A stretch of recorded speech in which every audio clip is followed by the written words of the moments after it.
సంక్రాంతం రేపుస్తేవాడ రేపు పూసినట్టు మాపుస్తేవాడ మల్లె పూసినట్టు సాకల వారే వాకల వారు చేత 10 రూపాయలు కలిగిన వారు తెలియదయ్యా వాళ్ళ పొగిన్నారు సాకల వారే వాకల వారు చేత 10 రూపాయలు గలవారు 10 రూపాయలు గలవారు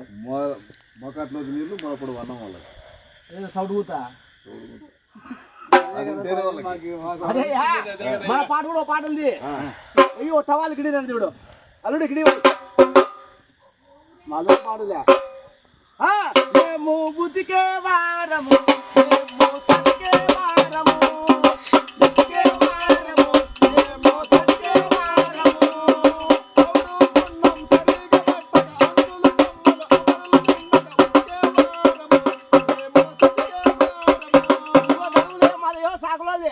ఏమంటా చూడే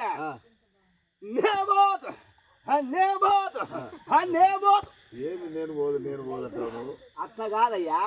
మా గస రాకూడదని మా మొగోళ్ళు ఏం చేస్తారు సాగులు బాగా బట్టలు తీసుకుంటారు ఆ గుంతలో ఉంటాయి అన్ని రాజు అట్లా వాడి మా నాగరాజన్ అట్లా వాడే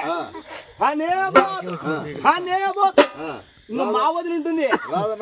రాజన్న బెల్లం ఏతగను అట్లా కాదయ్యా రెడ్డమ్మ గారు వేసిన బాగా రైపుటని తీసుకొని బాగా ఇట్లా